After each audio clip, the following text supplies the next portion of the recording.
Hello and welcome to this video for Microsoft Flight Simulator 20. Well, we call it 2020, even though it's called Microsoft Flight Simulator. Anyways, this video is going to be a way to improve your performance of the simulator. Now, every computer is going to be a little different. Different hardware is going to impact the performance. The system I'm running on is a 12700K, so an i7 processor with a 4080 graphics card from NVIDIA. I have 32 gigs of RAM, and Flight Sim is installed on an SSD. So that's the base information. The first step is, this is for NVIDIA people, of course. You're going to go into the NVIDIA control panel. And again, each system is going to be a little bit different. So the way you set things up and the performance you get will change drastically.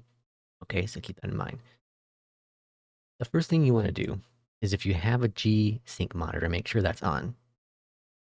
Okay, the next thing is low latency mode. I'm going to turn it to ultra. I'm going to go down to shader cache size and set that to unlimited. And the last thing now this is going to be for all games you run on your system. This is what the settings are going to be. Okay, and the final thing is going to be the vertical sync. Set that to on. Okay, so when you have that all set, the next thing you're going to do is you're going to go into programs. And in the program settings, you're going to find Microsoft Flight Simulator. So click on the list here and locate Flight Sim. If you don't find it there, click on add, then you can add it easily. The only thing I changed inside here, there are two things. The first is power management mode is set to preferred max performance. So this will take advantage of the GPU in Microsoft Flight Simulator and use the max of its ability. Okay, but what if you're running just Word or something in the background on your computer? It's not going to take and crank up your GPU. Okay, the last thing, now this is dependent on your system as well as your monitor. I have a 120 hertz monitor, and Flight Sim typically will cap out at about 111 for me, 114. Now I also have DLSS 3, so frame generation installed, on, and that caps my refresh rate at 116 for all games.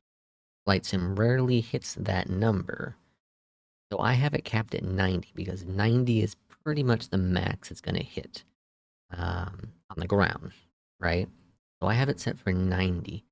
Now, you have to mess with this number a little bit. If you have a system that isn't as powerful, you may want to drop it down to 60 FPS if you're happy with that.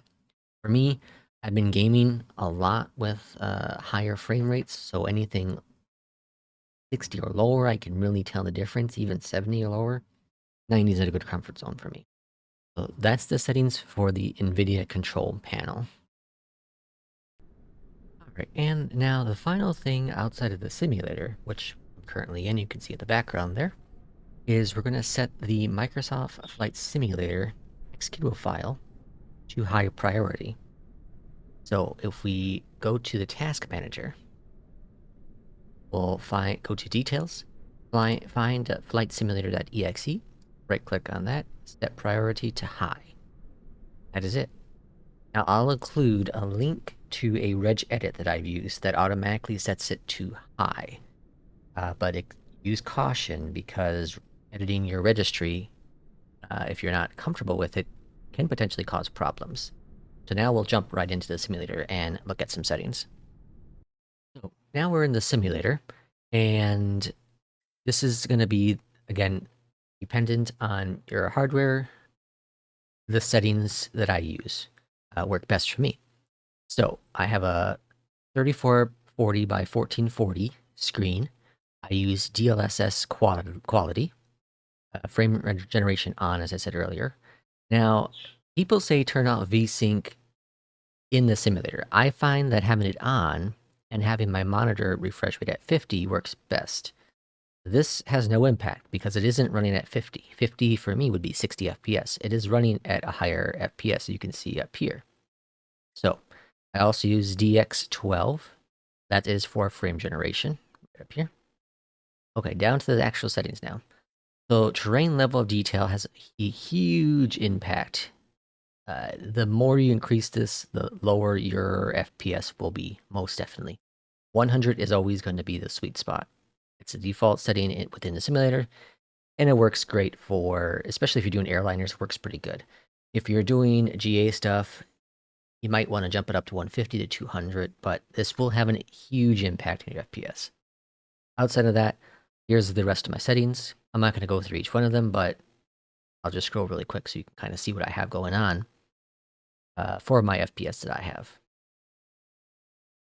Now, I did read somewhere that bloom does cause an FPS issue with frame generation. I don't know how true that is. I did turn it off, and I don't know if there's an improvement or if it's a placebo effect, but I feel like there is an improvement. Again, I don't know if that's 100%. Glass cockpit refresh rate also has a huge impact. Medium works great for me. So outside of that, if I go to traffic, this is my other settings. I don't have AI traffic. I do have online traffic, but no AI for this test. I do use FS traffic from time to time. And then in data. Okay, so that's pretty much what you need for the settings overall that I have in the simulator. So we are here at JFK. You can see up there at the top, I'm currently running at 82, 85, 83, in the 80s, high 70s, mid 70s, somewhere within that area. I chose JFK because JFK is a high demanding airport for FPS. So we just kind of go here a little bit. We're just going to float around JFK a little bit here. Yeah, a little drop there into 60s, but pretty smooth overall. Pretty smooth. And now it's settling back down as things have loaded in. So let's go jump on over to downtown New York. And as we go there, we'll see how the FPS... The biggest thing with Flight Simulator is consistency with the frame rate, right? In terms of smoothness. You don't want to have the jerky feeling. And I'll get it from time to time as we're moving closer. It'll be like a little stutter. And you'll see that as we go there, you see that drop. It'll drop from 90 to 80, and that's a stutter in there. Overall, it's pretty consistent as we're getting closer and closer to the... that was a pretty big drop there. But closer and closer to downtown New York here. And now things are also loading in the background in terms of the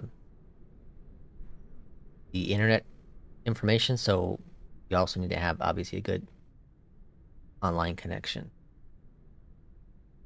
And now we are pretty much downtown New York, and we're sticking at about the same FPS. You see a cap there at 90. Okay, so now we're downtown New York. We're just gonna float around here a little bit. And overall, really good. Here's 90 in downtown. Right? I'm gonna let it settle in here and let the photogrammetry kind of load in. Oh, capped at 90 still. So I feel this is the best settings I have for the simulator.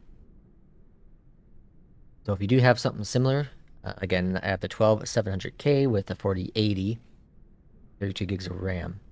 So if you have a very similar setup to that, I recommend the settings I have. Works best for me. It's not for everyone, but hopefully this does help you with your setup. Thanks for watching, and take care.